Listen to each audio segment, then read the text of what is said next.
Price Lord. எல்லாரும் எப்படி இருக்கிறீங்க? ரொம்ப நாட்கள், ரொம்ப மாதங்களுக்கு அப்புறம் உங்களை இந்த வீடியோ மூலமாக சந்திக்க ரொம்ப சந்தோஷப்படுறேன். நீங்களும் சந்தோஷமாக இருக்கீங்க விசுவாசிக்கிறேன். கிறிஸ்து இயேசு நாமத்தினால ரொம்ப நாளுக்கு அப்புறம் உங்களை மீட் பண்ணுறேன். நீங்கள் சந்தோஷமாக இருக்கணும். கிறிஸ்து இயேசுக்குள்ளே நீங்கள் சந்தோஷமாக தான் இருக்கணும். இன்றைக்கி மார்னிங் மெடிடேஷனில் வழக்கமாக நம்ம ஒரு கதையோடு ஆரம்பிச்சிடுவோம். என்ன அப்படின்னா, ஒரு எறும்பானது எறும்புக்கு ஒரு பழக்கம் இருக்குது. என்னென்னா, கோடை காலத்தில் உணவை சேர்த்துக்கணும். அப்படி ஒரு எறும்பு உணவை சேகரிக்கிறதுக்காக போயிட்டு வாயில் வந்து ஒரு அரிசியை வந்து எடுத்துகிட்டு வரும்போது வரும் பாதையில் ஒரு கிராக் இருக்குது, ஒரு விரிசல் இருக்குது. அப்போ அந்த எறும்புக்கு ஒரு யோசனை என்னென்னா, நம்ம வாயில் வச்சுருக்கிற அந்த அரிசியை வந்து நம்ம இந்த விரிசலோடு கிராஸ் பண்ணோம் அப்படின்னா உணவும் பெயரும் நமக்கு உயிருக்கும் ஆபத்து அப்படிங்கும்போது அந்த எறும்பு யோசிக்குது என்ன பண்ணலான்னு. அதுக்கு ஒரு ஐடியா வந்துருச்சு. என்னென்னா, அது வாயில் வந்த அரிசியை அந்த விரிசல் இருக்கு இல்லையா, அந்த விரிசலுக்கு நடுவால் வச்சு அந்த அரிசியை வந்து கடந்து அந்த அரிசியை மிதித்து அந்த விரிசலை கடந்து திரும்ப அந்த அரிசியை எடுத்துகிட்டு போயிடுச்சு. என்னென்னா, அது ஒரு பாலம் மாதிரி அதுவே கிரியேட் பண்ணி அந்த அரிசியை கடந்து அந்த உணவை எடுத்துகிட்டு போயிடுச்சு. இப்படி ஒரு எறும்பானது இவ்வளோ அறிவாக இருக்குது அப்படின்னும்போது பரிசுத்த வேதாமத்தில் அந்த எறும்பை குறித்ததான ஒரு வசனம் இருக்குது. என்னென்னு பார்ப்போமா? நீதிமொழிகள் 6ஆம் அதிகாரம் 6ஆம் வசனம். சோம்பேறியே, நீ எறும்பை போல இருக்க வேண்டும், எறும்பு என்ன செய்கிறது என்று பார், அதனிடமிருந்து கற்றுக்கொள் அப்படின்னு சொல்லி வேதவசனம் சொல்லுது. அப்போ எறும்புகிட்ட இருந்து என்ன இருக்குது, எறும்புக்கிட்ட என்ன ஒரு ஸ்பெஷலான ஹேபிட் இருக்குது, அதுக்கிட்டேருந்து நம்ம என்ன கற்றுக்கணும் அப்படின்னு நம்ம யோசிச்சோம் அப்படின்னா 8ஆவது வசனம். ஆனால் அது கோடை காலத்தில் தனக்கு வேண்டிய உணவை சேகரித்து கொள்ளும், தன் உணவை அது பாதுகாக்கிறது, மழை காலத்தில் போதுமான அளவுக்கு அதனிடத்தில் உணவு உள்ளது.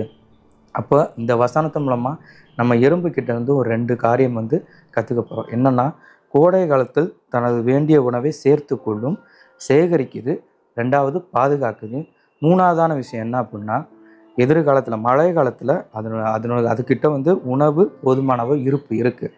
ஏன்னா மழை காலத்தில் வந்து உணவை தேடி போக முடியாது, மழை இருக்கிறதுனால உணவும் கிடைக்காது. அப்படின்றப்ப அது முன்னாடியே கோடை காலத்திலே தனக்கு வேண்டிய ஆகாரத்தை எல்லாமே எடுத்து ரெடி பண்ணி வச்சுக்கிறது. அப்படி தான் மனுஷர்களாக நாம் என்ன பண்ணிகிட்ருக்குறோம்? சில நேரங்களில் நம்ம கையில் ஒரு வேலை இருக்கும், அந்த வேலையை அசால்ட்டாக அலட்சியப்படுத்துவோம். 2வது நமக்கு திறமை இருக்கும், அந்த திறமையை சரியான நேரத்தில் யூஸ் பண்ணிக்க மாட்டோம். சின்னதாக எக்ஸாம்பிள், ஒரு காரியம், ஒரு கீபோர்டோ இல்லை ஏதோ ஒரு விஷயம் கற்றுக்கணும்னு ஆசைப்படுவோம். இல்லை இன்றைக்கி இல்லை அப்படின்னு சொல்லி காலம் தாழ்த்தும் போது நம்ம கற்றுக்கணும்னு நினச்சி ஆசைப்பட்டாலுமே அதை கைட் பண்ணுறதுக்கு சரியான ஆள் இருக்க மாட்டாங்க. அதுபோல் தான் நாம் என்ன பண்ணிகிட்ருக்கோம்? வேலை செய்கிற இடங்களில் ஒரு பொருள் சேர்த்து வைக்கிறதா இருக்கட்டும், இல்லை காசு சேர்த்து வைக்கிறதா இருக்கட்டும், அதை சேர்த்து வைக்கிறது மட்டும் இல்லாமல் அந்த எறும்பை போல் என்ன பண்ணணுமா, பாதுகாக்கணும். இப்படி ஒரு தந்தை வந்து தன்னுடைய மகளுக்காக கல்யாணத்துக்காக காசு சேர்த்து வைக்கிறாங்க. காசு சேர்த்து வைக்கும்போது ஒரு நாள் எதர்ச்சியாக போய் அந்த அமௌண்ட்டை எடுக்கிறதுக்காக போகிறார். பார்க்கும்போது அந்த அமௌண்ட்டை ஃபுல்லாமே, அந்த காசை ஃபுல்லாமே கரையான் வந்து குறிச்சிருச்சு. ஃபுல்லாமே கரையான் கரிச்சுலாம் என்ன ஆயிடுச்சு அப்படின்னா, அந்த பணம் ஃபுல்லாக வீணாக போயிடுச்சு. அவர் கஷ்டப்படுற அந்த தந்தையை வந்து கண்ணீரோட பேட்டி கொடுக்குறாரு. நான் கஷ்டப்பட்டு சேர்த்து வச்சேன், அந்த காசு ஃபுல்லாமே போயிடுச்சு. இல்லை என்ன அப்படின்னா, இவர் சேர்த்து வச்சுக்கிட்டார், ஆனால் அதை பாதுகாக்காமல் விட்டுட்டார். ஒரு விஷயம் நம்ம புரிஞ்சுக்கணும், பணம் பொருள் மாத்திரம் கிடையாது, ஆண்டவர் கொடுத்த உறவுகளே நம்ம இன்றைக்கி என்ன பண்ணிகிட்டு இருக்கிறோம்னா தொலைச்சிட்டு உட்காந்துருக்கணும். நம்ம வாழ்க்கையில் சந்திக்கிற ஒவ்வொரு மனிதர்களுமே ஆண்டவரால் ஏற்படுத்தக்கூடியவர்கள் தான்.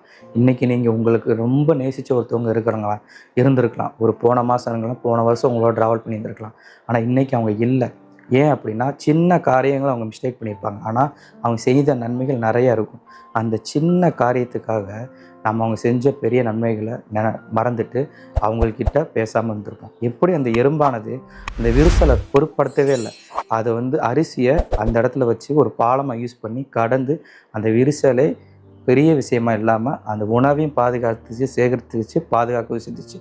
அதுபோல் தான் நாம் என்ன பண்ணணும் அப்படின்னா, பொருள் சேர்க்கறது மாத்திரமில்லை, பணம் சேர்க்கறது மாத்திரமில்லை, ஆண்டோர் கொடுத்த அழகான அன்பான உறவுகளையும் நம்ம சேர்த்துக்கணும். இன்றைக்கி நம்ம யோசிப்போம், இந்த நேரத்தில் இந்த வீடியோ பார்த்து இருக்கிற நீங்களும் சரி, இல்லை நானும் சரி, நம்ம யாரோட சண்டை போட்டுருக்குறோம், யாரோட பேசாமல் இருந்திருக்கிறோம், எந்த காரியத்தினால அவங்க மிஸ்டேக் பண்ணி அதனால் பேசாமல் இருந்திருக்கிறோம் அப்படின்றத விட்டுட்டு, அவங்க பேசுவாங்களான்னு வெயிட் பண்ணாமல் நாம் அவங்கள்ட்ட போய் பேசி உறவுகள் இருக்கிற விரிசலை சரி பண்ணி தொடர்ந்து ஆண்டோருக்குள்ள அன்போடையும் ஐக்கியத்தோடும் வளரும். கர்த்தர் உங்களை ஆசீர்வதிப்பார். ஆமென்.